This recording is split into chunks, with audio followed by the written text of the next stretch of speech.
Nasıl vaziyet? Daha iyi. Tamam çık.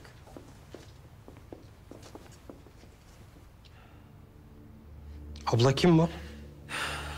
Makbule Kalfa. Mahmut Paşa'nın öldürmeye teşebbüs ettiği kız. Bizi ancak onun yaşaması kurtaracak.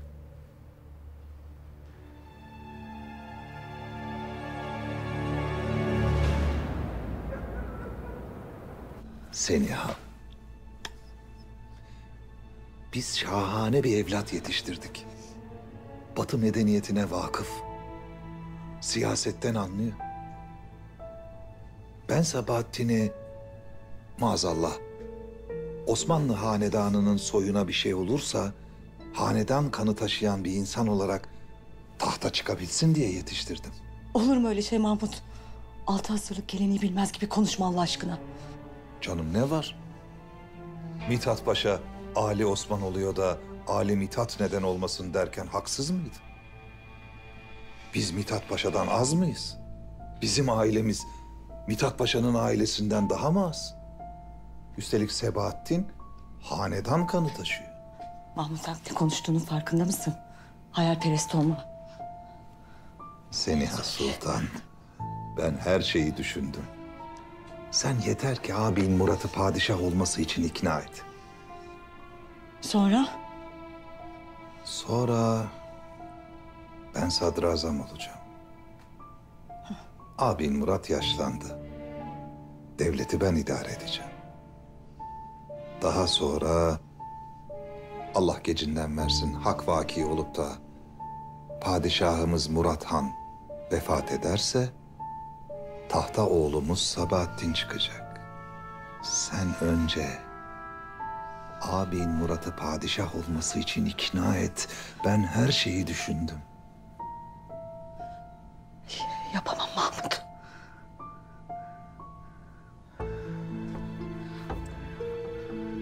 Bunu devletimiz için yapmalısın. Hayır. Hayır. Bunu oğlumuz Sebahattin için yapmalısın.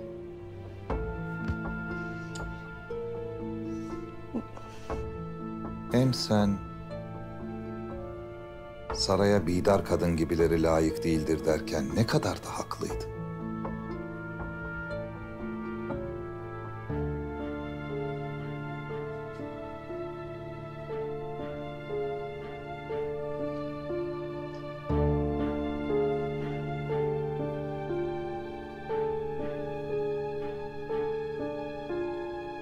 Ben yapamam.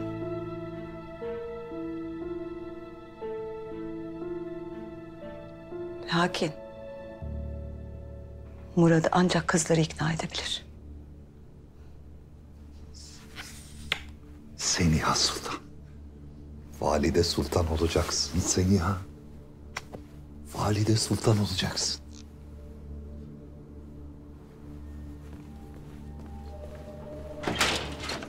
Hayırdır Tahsin Paşa? Haremde yaptığımız aramalarda bu aynayı bulduk.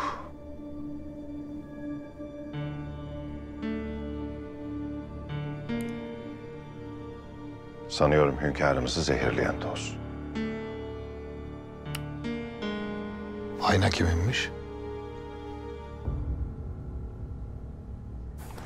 Hadi oğlum düzgün oyna şu oyunu.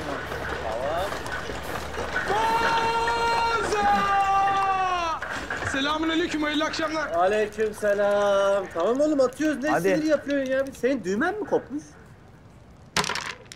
4 çar. Al. Bunda düğme yaparsın. Ömer'im bak bu zar tutuyor söylemedi deme ha. Tutmadan oynanıyor mu bu? Ömer abi! Ömer abi! Hınçaklar hanı basmışlar. Dükkanları dağıtıyorlarmış. Asım Usta da dükkanda. Al, Bunlar sen bizim burada kal. dükkanda basarlar Ben vallahi. şunu alayım. Ağam buraya da gelebilirler. Yürü yürü yürü yürü. Ömer abi! Yusuf abi beni de bekleyin.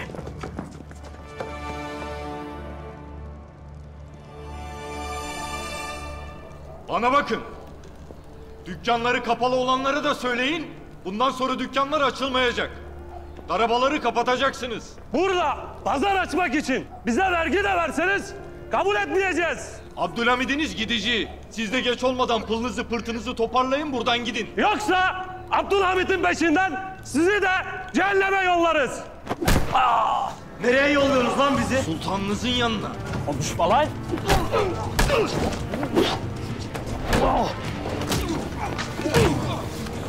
Ulan!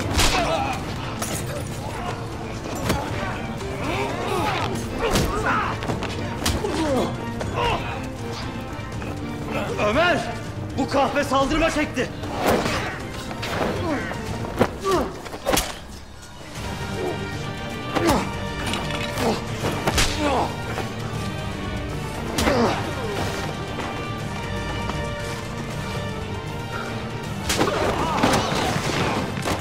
Eli kanlı değil delikanlı desinler. Paçı da tamam.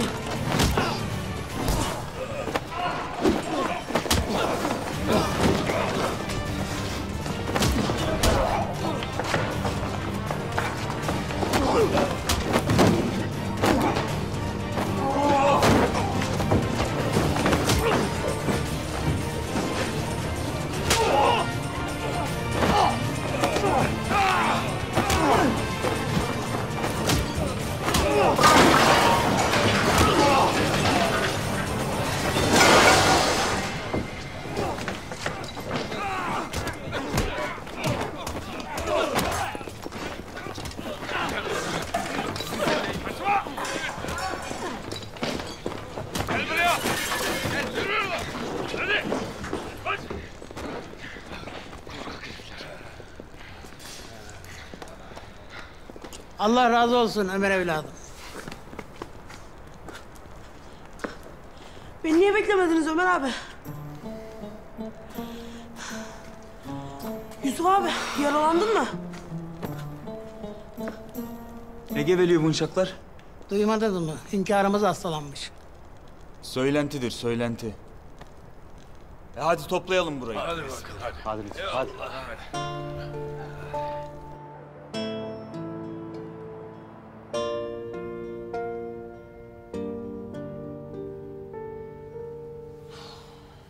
Kızın bulunduğunu haber alır almaz hemenkilere koştum. Hiçbir hayat emaresi yoktu. Yaşadığını nasıl anladınız? Kızcağızın mevt raporu için hekim çağrılmıştı. Muayene esnasında parmağı kıpırdamış. Tabii derhal bana haber ettiler. Ben de mevzu cinayete teşebbüs olduğu için kızı gizlice buraya getirdim. Eğer söyleseydim kızı öldürmek isteyen bir kez daha teşebbüs ederdi. Nasıl kurtulacağız biz bu işten? Tek bir yolu var evladım. Bu kız uyanacak ve bize onu kimin bıçakladığını söyleyecek.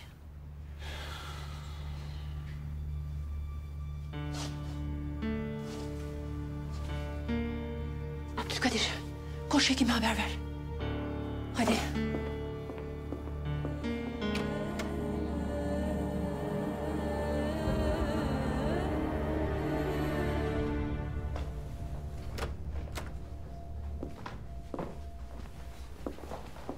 Vaziyet nedir Tahsin Paşa?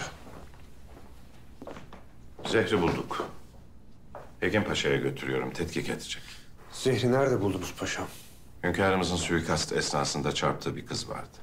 Onun odasında bulduk. Müsaade edin, ben askeri usullerle kızı bir sorgulayayım. Paşam, bu mesele askeri usullerin kabalığına dayanamayacak kadar nazik bir konu. Müsaadenizle. Babam. Babam.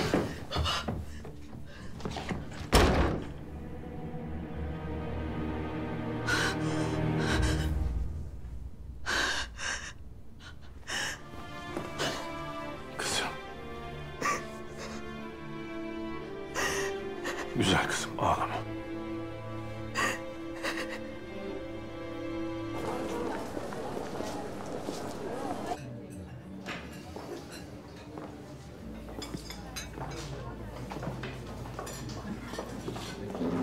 Sara Hanım.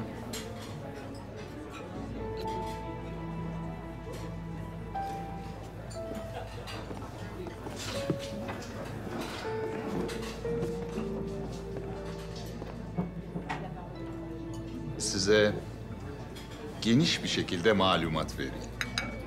Gördüğünüz gibi Sara Hanım, bizler mücadeleyi bırakan insanlar değiliz. Gazetelerine ölü imparator diye manşet atan o dostlarınıza söyleyiniz, iş bitirildi. Siz mi yaptınız bu işi? Her şeyi de ben yapacak değilim ya. Hafızasını kaybetmiş bir kızı hareme soktuk. Mahmut Paşa. Kızın ismi Melike. Hafızası da kayıp değil. Numara yapıyor. Siz bunu nereden biliyorsunuz? O kızı saraya sokan benim de ondan.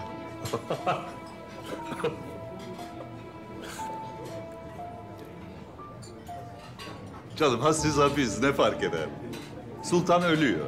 Sonuçta hepimiz vazifemizi yapmış oluyoruz. Siz üzerinize düşeni yapmadınız paşam. Melike benim vazgeçebileceğim biri değil. Gerekirse o sarayı ateşe veririm de onu orada bırakmam. Sizden ricam Melike'yi bana getirmeniz.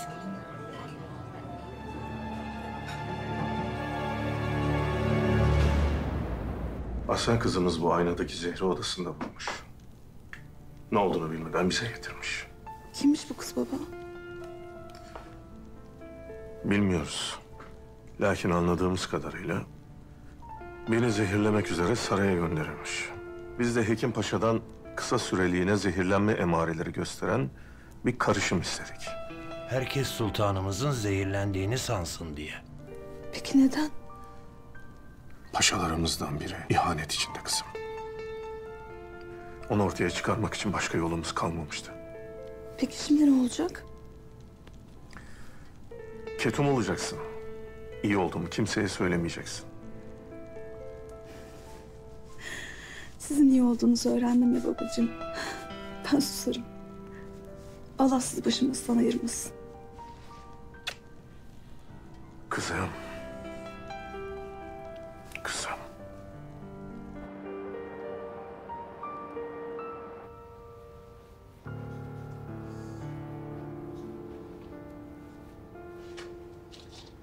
Vaziyeti biraz daha iyi sultanım. Lakin hala ölümün pençesinden sıyrılmış değil. Tamam. Çıkabilirsin.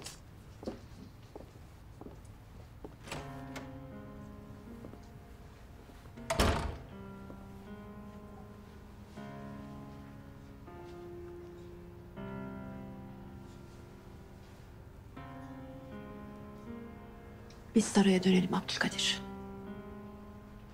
Ya ben abla? Senin burada kalmanı istesem fazla olur mu Mehmet? Vaziyet malum. Yok yok hakkın var. Burada kalman daha münasip olur. Lakin Alman sefirine saraya gideceğime söz vermiştim. O da sultanımızla seferin harbi artık.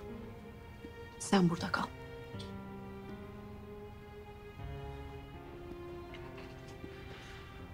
Dayı. Tetikte ol. Mahmut Paşa kızı öğrenirse onu durduramayız bu sefer. Kızı öldürmek için elinden geleni yapar. Sen meraklanma Abdülkadir, ben buradayım. Kız ayağa kalksın, adını versin. Bak gör bakalım o zaman Mahmut Paşa'yı kim elimizden alabiliyor.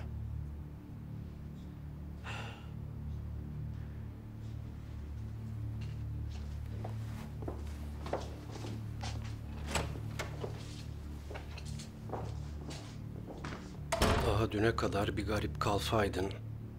Bıçaklandın, çöp gibi ortalığa atıldın. Ama şimdi gözlerini açasın diye başında hanım sultan, şehzade ve bir paşa dua ediyor.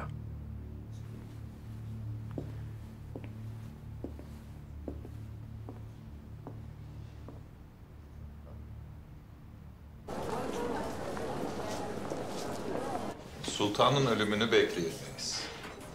Daha şimdiden herkes tahta kimin çıkacağının hesabını yapmaya başlamıştır bile.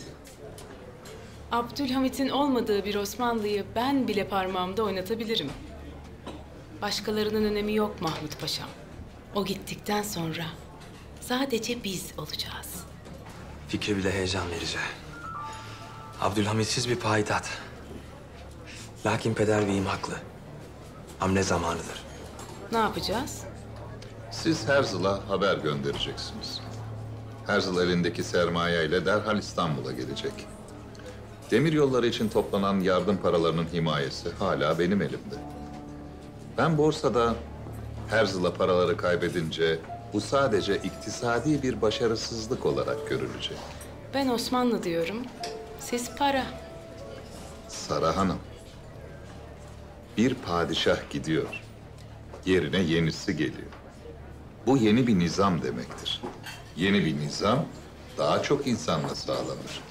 Daha çok insanda boş lafla değil, parayla bağlanır. Haber gönderirim, Herzl gelir. Para kazanılır. Ama şu Melike'yi bir an evvel saraydan çıkarmalısın. Şu sıralar saraydan kuş bile çıkarmak 40 takla atmayı gerektiriyor. Kaldı ki takdir edersiniz. Sultanı zehirlemiş bir insandan bahsediyoruz. Mahmut Paşam, Melike o saraydan çıkmak zorunda. Pekala, sizi kırmamak için bir şeyler yapmaya çalışırım. Melike saraya girmeden önce bizim tarafımızdan kurtarılacağının teminatı olarak bir isim istedi. Yani içerideki ortağımızın ismini. Ben de senin adını verdim. Yani Melike'yi kurtarmaya mecbursun paşam. Yoksa konuşur.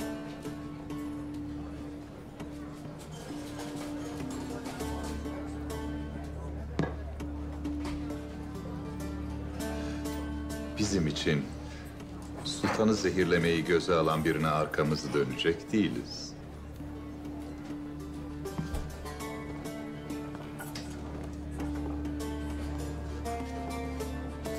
Elbette elimizden bir şey gelecektir. Görüşmek arzusuyla.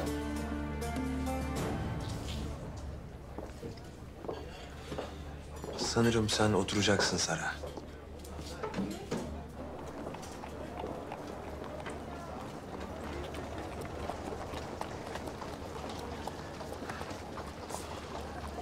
Görüşemiyoruz. Vakit ayır bana kardeşim. En kısa zamanda. Sarayı bekletme. Sana sürprizleri var.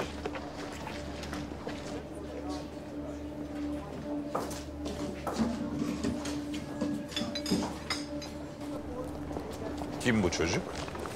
Muhalif bir gazeteci. Ne kadar muhalif? Sonuna kadar muhalif. Siz iktidar olsanız size de muhalif. Beni hiç tanımamışsın Sabahat. Ben iktidar olsam Abdülhamit kadar sabırlı olmazdım.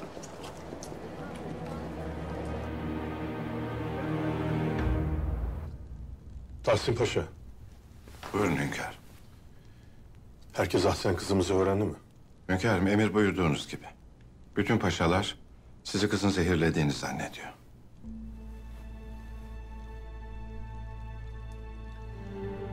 Şimdi o hainin kızı kurtarmak için harekete geçmesini bekleyeceğiz. Hünkârım, Rıza Paşa kızı duyunca sorgulamak için izin istedi. Paşalarımızdan biri şahsi hareket edip kıza zarar verir diye endişeliyim.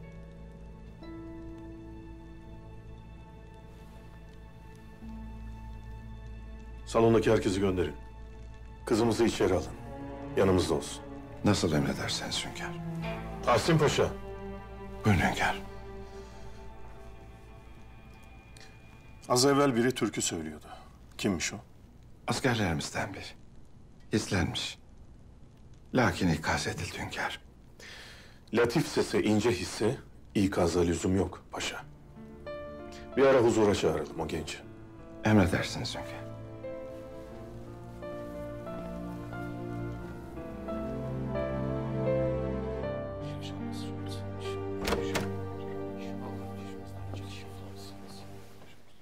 Paşam, vaziyet nedir? Aynı. Hazirun, burayı boşaltmanızı rica edeceğiz. Bu curcuna hünkârımızı rahatsız edebilir. Hem herkes kendi işiyle ilgilensin. Dua buyurun. Haydi.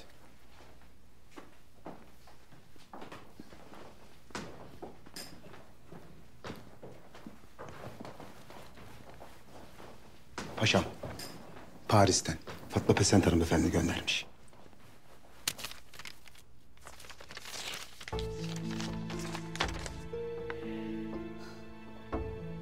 Müjdeli haber. Hem Fatma Pesent Hanım'ın hem de evladının vaziyetinin iyi olduğunu yazıyor. Tahsin Paşa, müsaade buyurun da hünkârımıza telgrafı okuyayım. Belki duyar mesut olur. Siz hastalığın ciddiyetini anlamıyorsunuz sanırım Seniha Sultan. Hünkârımız sizi duyamaz.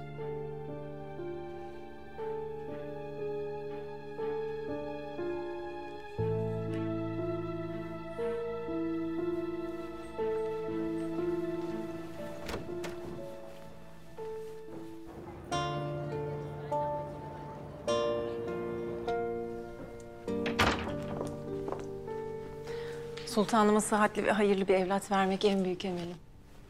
Hele bir de erkek olursa.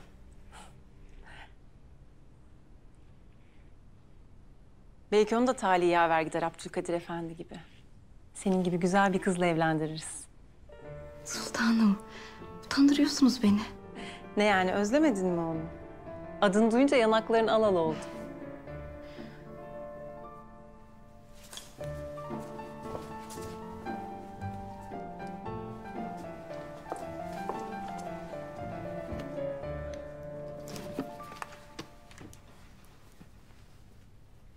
Nasıl? Güzel mi? Şahane. Abdülkadir Efendi buna bayılır.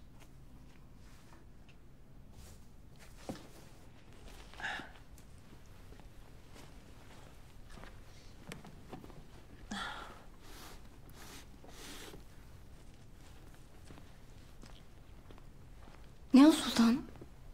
Sadece sen mi sevdiğine hediye almaya akıl edersin? Biz sevmez miyiz? Sevdiğimizi göstermez miyiz? Hünkârıma.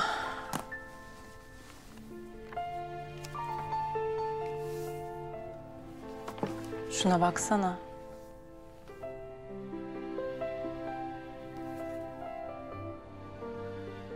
Keşke sultanımla buraları gezebilsek.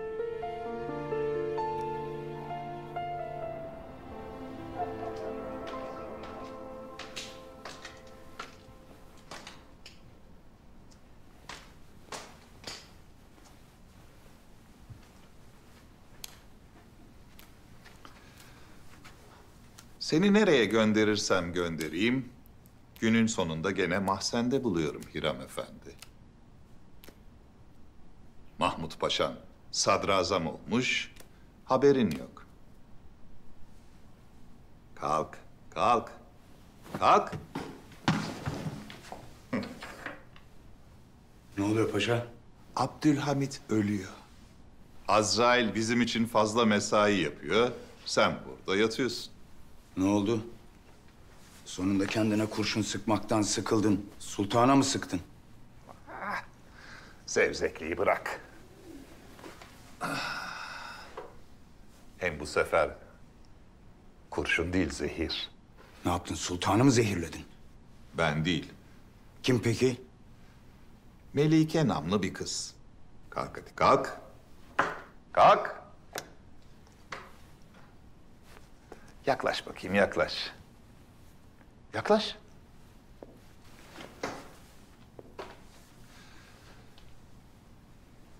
Her ne kadar iktidarı henüz elime alamamış olsam da seni bir devlet nişanıyla taltif etmek isterim.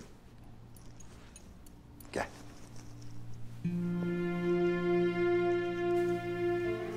Vatana, millete hayırlı uğurlu olsun. Şimdi de ilk vazifeni veriyorum devletin hususi hafiyesi Hiram Efendi. Bana düz konuş paşa. Ne yapacağım onu söyle. Gel.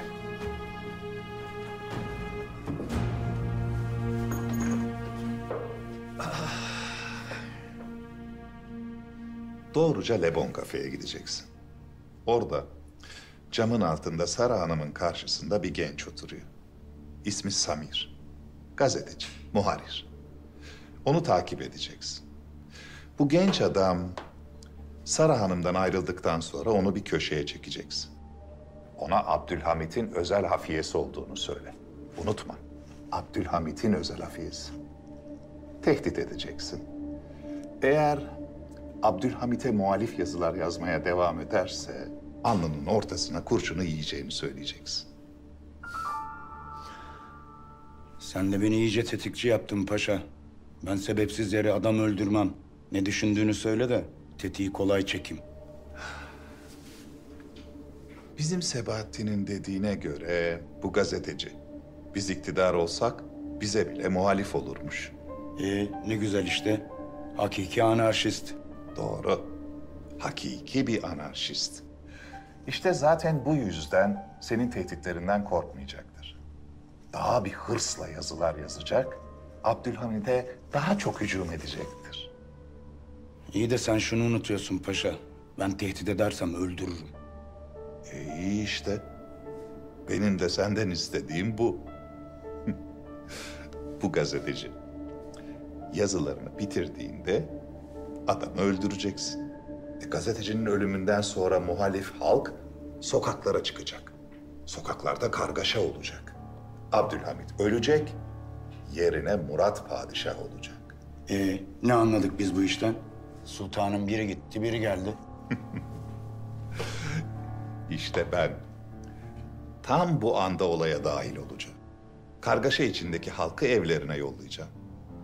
Murat bu gayretimi takdirle karşılayacak. Beni sadrazam yapacak. O zaman ben önce bu şehrin, sonra da bütün imparatorluğun idaresini elime geçireceğim.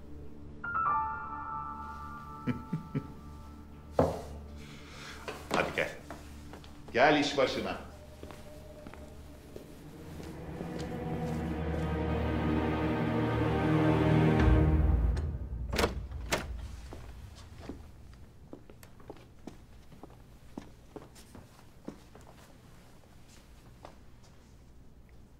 İyi misiniz kızım? Huzursuzum hünkârım. Huzursuz olmanıza lüzum yok. Buyurun.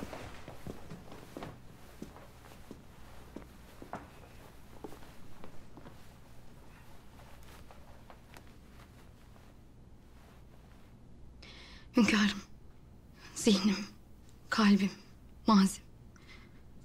Her şey karanlık. Kimim ben? Neden o aynada bir zehir buldum? Ben nasıl biriydim ki sizi zehirlemeyi kabul ettim de bu saraya geldim? Kendini boşuna üzüyorsun. Eğer fıtratında kötülük yapmak olsaydı, hafızanı kaybettiğinde de kötülük yapardın.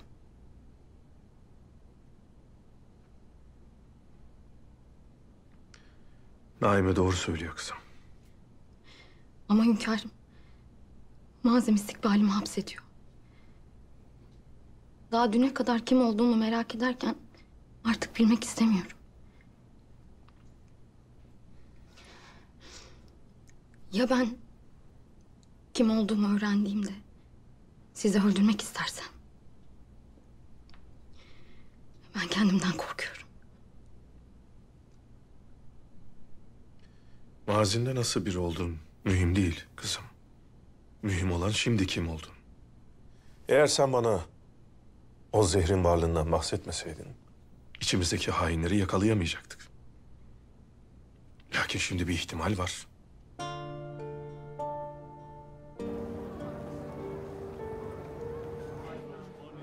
Lütfen yalvarırım daha açık ol. Melike'nin izini buldum diyorsun. Nerede, nasıl merak ediyorum. Bana güven ve bekle. Yapma Sara.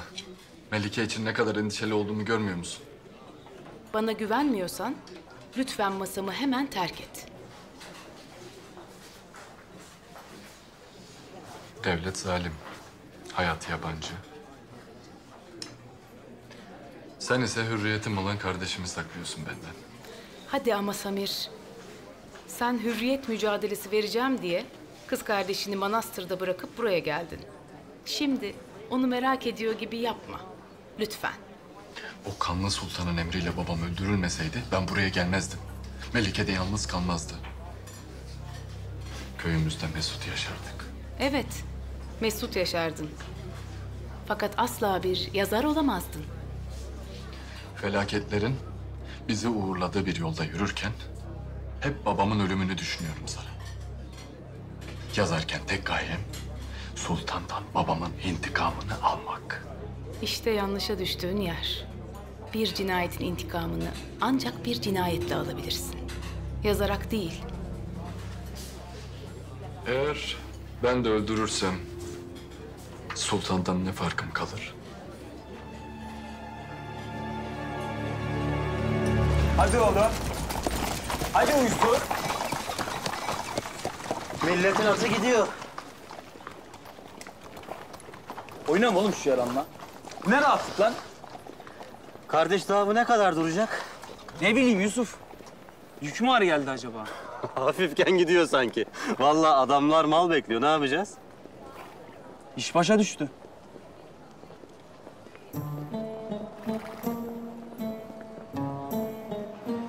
Allah Allah. Şikayet etme Yusuf.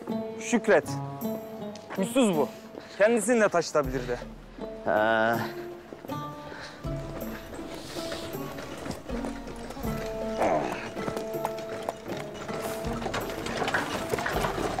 Yükü bize taşıttın. Gelirsin tabii şimdi.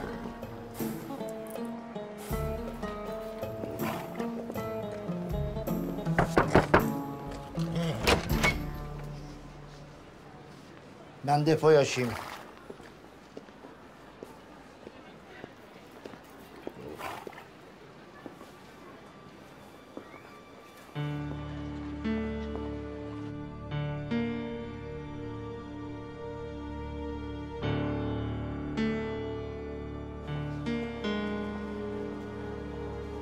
Geliyorum ben.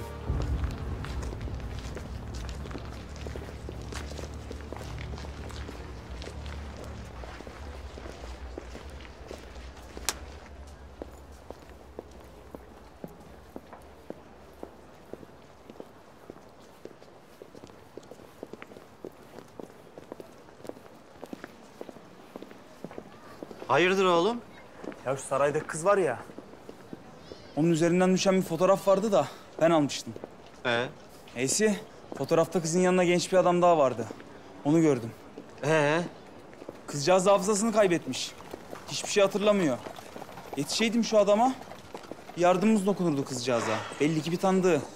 Ya kardeş, ya bu adam kızın kocası çıkarsa? O zaman da bulmak ister misin? Hı? Beyler. Geldik.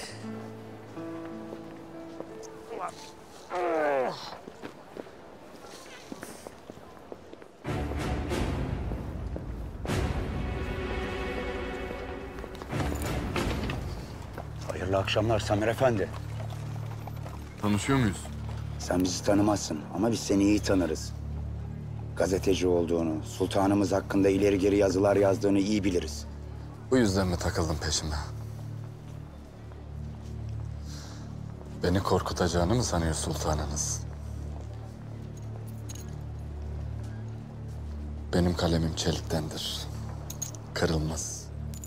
Kalem kırılmaz ama bu parmaklar kırılır Samir Efendi. Bir daha o çelikten kaleminle sultanımızın adını bile yazmayacaksın. Anladın mı beni? Aferin.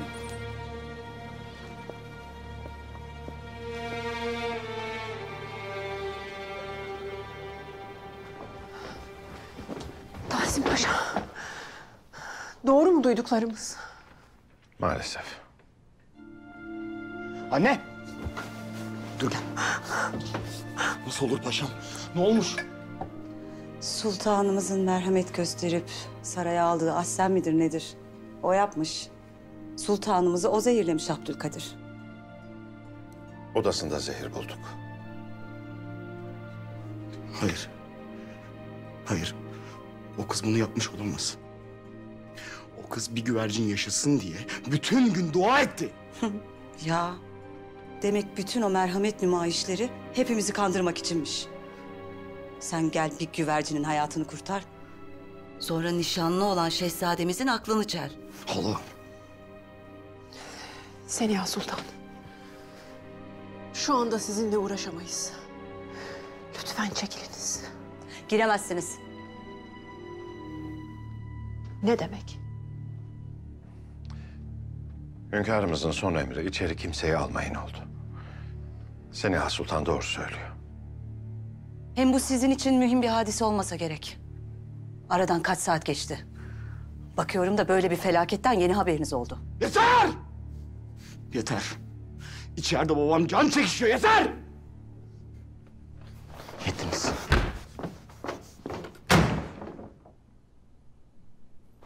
Bu kız senin yüreğini avucuna almış. Ya bir kızcağıza yardım ettik diye bizi hemen mecnun ettin be Yusuf. Ya oğlum sen benim çocukluk arkadaşımsın. Aynı yolun yoldaşıyız. Adam kızın kocası çıkacak diye yüreğini hopluyor. Fark etmedin mi sanıyorsun? Ne olursa olsun kardeş. O adam bulmamız gerek. Ya tamam da böyle sokak sokak gezerek olmaz. Ya adam Lebon'a geliyorsa yine gelir. Ara ara gelir yoklarız mekanı.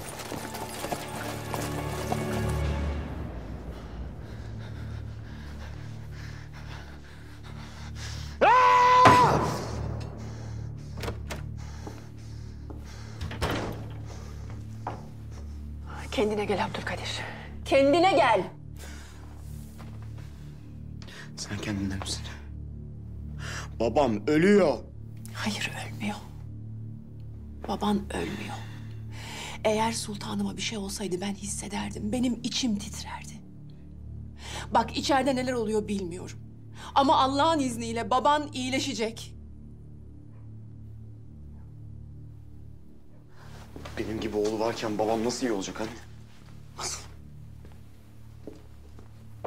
Kendine haksızlık ediyorsun. Senin çok iyi bir kalbin var Abdülkadir. Bizim kuvvetli olmamız lazım, bizim ayakta kalmamız lazım.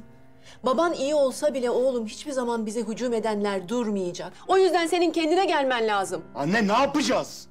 Ne yapacağız? Babamı zehirleyenlere karşı ne yapacağız? Bizi katil diye tehdit edenlere karşı ne yapacağız söylesene. Baban harp ederken biz de mücadele edeceğiz.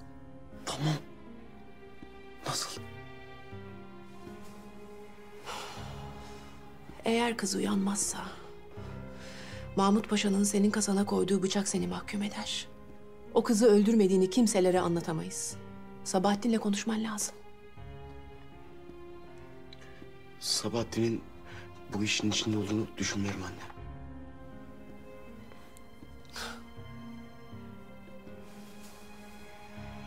Ah benim saf evladım. Seni nerede oyuna getirdiler?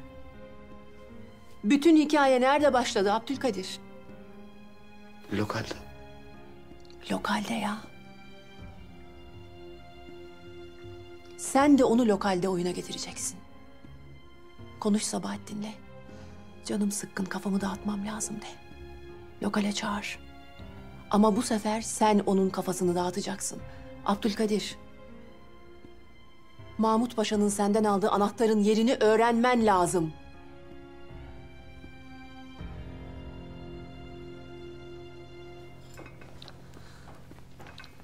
Size de zahmet verdik Tahsin Paşa'm. Estağfurullah hünkârım. O nasıl söz? Doktorlarımız acıkmıştır dedim. Mutfaktakiler de bunları hazırlamışlar. Sağ olun. Maşallah. 10 kişiyi doyurur. Sultanım, siz saatinize dikkat ederdiniz. Gece yemezdiniz.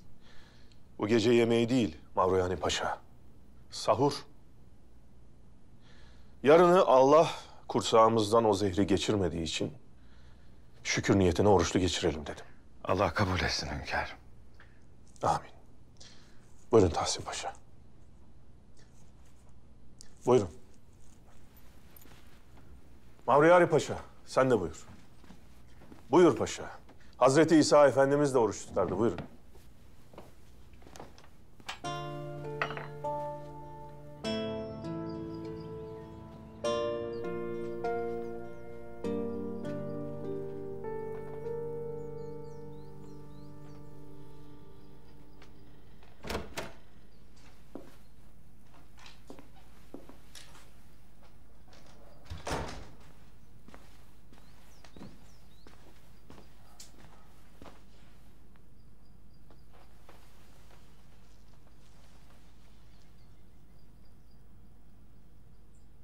Şehzadem. Kardeşim. İyi misin?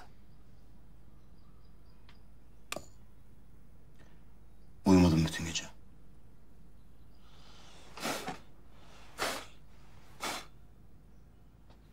Sana hemen papatya çayı yapsınlar. Yatıştırır. Uyursun biraz. İyi gelir. İstemez. Kardeşim benim. Bak, eğer babana üzülüyorsan boşuna kendini harap ediyorsun. Hünkârımızın ölüme meydan okuyuşu ne ilk ne de son olacak. Babam kuvvetlidir Sabahattin. Merak etme sen. Ama ben güçlü değilim. Ne demek şimdi bu? İçimde çok büyük bir ızdırap var Sabahattin. Hürriyet diyebilen bir yüreğin yükü ağır olur tabii. Hürriyet umurumda bile değil. O ızdırabın yerini bir bilsem, bir bulsam, şöyle el avuca bir gelse, sokarım hançeri, deşerim. Sonra da köpeklere yediririm. Sen iyice dağıtmışsın kafayı şehzadem. Toparlan biraz. Toparlanmaya değil, dağıtmaya ihtiyacım var Sabahattin. İstediğim bu olsun. Ondan kolay ne var? Akşam lokalde bir masa donatayım. Senin için. Bu gece. İstemek senin hürriyetin. Hürriyetine hizmet etmek de benim vazifem. Yine kaçak mı çıkacaksın? Herkes kendi derdindeyken kimse anlamaz dışarı çıktım. Hay hay.